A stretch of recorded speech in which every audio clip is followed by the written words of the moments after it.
Hello and welcome to Sioux Online. We're at City Hall tonight. We have Ted Johnson with us. Now, most people see this as a two-man race. Can you comment on that? Well, a man and a woman race, yes. Primarily what it is Mr. Provenzano has a great deal of public image already. He has been an unsuccessful candidate for prior elections at the provincial federal level. Now he's trying his hand at the municipal level. He's well backed, he has a great deal of money behind him, and he's well known. So of course he's going to be somebody who's viewed as a candidate. Mayor Amoroso is an incumbent. She's had years on council, both as mayor and a councillor, to have herself well known. So again, there's somebody else. I'm an unknown. I do not have money backing my campaign. I'm the only one funding it. I'm the only one running it. I'm the only one involved in it. I'm a simple person. I live in Ward 4 down by the bridge. And the reason I'm running for mayor is primarily because of Debbie Amoroso. And why is that? I've had several meetings with her and members of council, and I have offered my services, my expertise in statistics, my expertise in continuous improvement, and they basically said no, there was no need. Okay, you said you're in Ward 4. Do you think you can take Ward 4? Most likely. Ward 4 is a ward that has a great many poor people in it. Stats Canada says that the median income level for this community is about $25,500 a year. More than 1 out of every 2 people you meet walking down the street in Sault Ste. Marie is scraping to get by on less than $30,000 a year. I'm one of them. I know exactly what it's like to try and get by on that kind of money. I know we can't afford 4 more years of unsustainable tax increases. I know we can't afford to see PUC rates double every 2 years. And these are the type of things we're facing.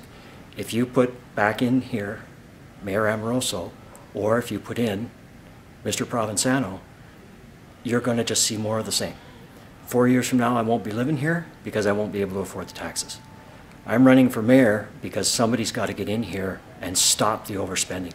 The city's been spending beyond its means for years. The city's been very badly managed for over 20 years now. It really has to stop. And none of those 2 candidates are going to stop it. They're going to be business as usual. They're going to continue on the course the city's already on. If the city stays in this course, 20 years from now, it'll have a population of 60,000, and the city will be the proud owner of 200 derelict properties they can't sell because no one wants to come here. I don't want to see that happen. I came here to do my internship. I chose to stay here. I want to stay here. I like it here. Okay. I want to see the city be successful. Okay. Thank you very much.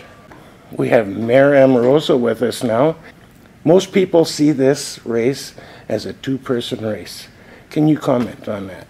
Well, I think that that's unfair to all the candidates that have put their name forward, and I think that every candidate that is listed on the ballot is in a position to put their best foot forward and have the community decide. So I see this as a 6-person race. Okay, how about Ward 5? Do you think that you're going to be able to take Ward 5, seeing that it is your ward? Well, I certainly represented that ward for 9 years and always did well when I sought re-election, so I certainly hope that through this last 4 years, Ward 5 continues to support me in my role as mayor. So again, you know, Election Day will tell the story, but I'm certainly hopeful that I still have that support in Ward 5. Deep Sea Harbor. Mm-hmm. I've heard comments that you are taking credit for getting it done now. Is that true? Well, I certainly have never taken credit for getting anything done because I work as part of a team. I certainly worked very hard to advance this port.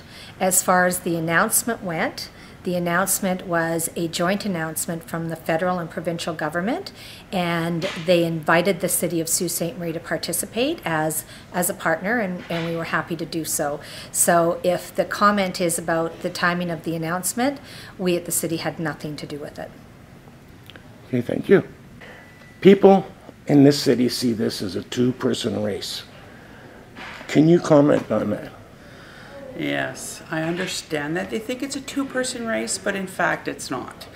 Mr. Provenzano doesn't realize the extent of the problem in the East Ends that we do. We have brown water, the PUC needs to be accountable, and he wants to sit on the board. Well, Debbie sat on the board, Pat Mick sat on the board.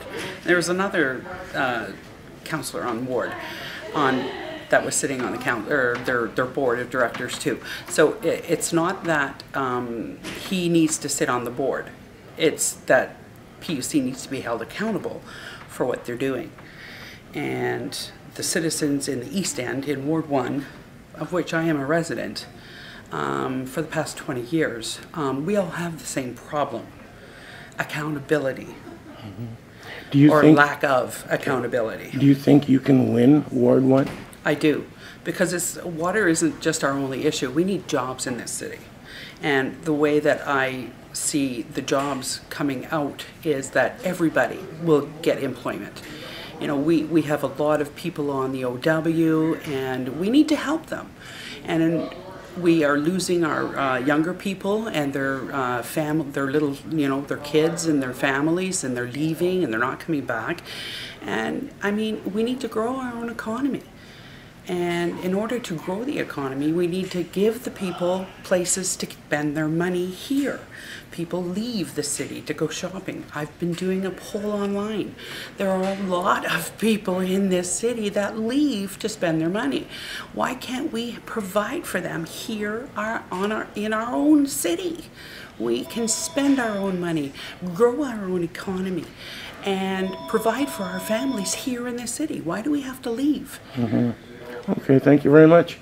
Hello again. How are you? People see this as a two-person race. Can you comment on that? No, I really don't think it'd be fair for me to comment on that. I'm just one vote like everybody else. I don't decide what kind of race it's going to be. I'm just a candidate in the race. I'm putting forward my ideas. The city of Sault Ste. Marie will decide what type of race it is, and I look forward to their decision on October 27th. But do you see the other four as having a chance of unseating Debbie? I am simply thinking about the race that I'm running. And I'm simply thinking about and focused on the campaign that we're running and the ideas that we're putting forward. Okay. Ward 2. You're in Ward 2. I live in Ward 2. Okay. Do you think you could win Ward 2?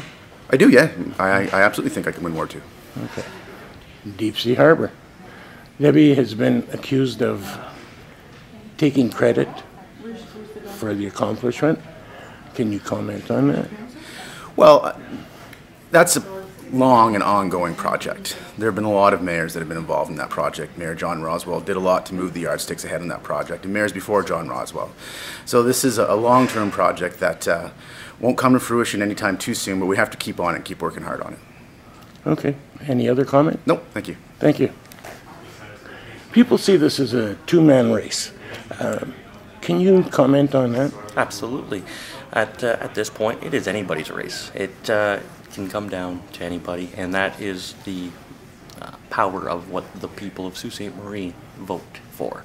It's who they want to represent them, and at this time, I believe it could be anyone. So. Mm-hmm. You said you're in Ward 5. That is correct. That is also Debbie Amoroso's ward. Do you think you can beat her in Ward 5?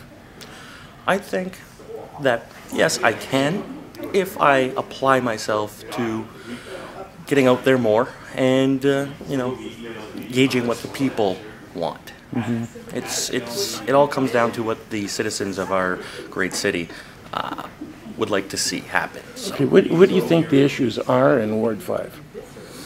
I think in any ward, there's a level of crime. And I think that fluctuates off of the lack of activities for families to engage in. Okay. Thank you very much. Thank you.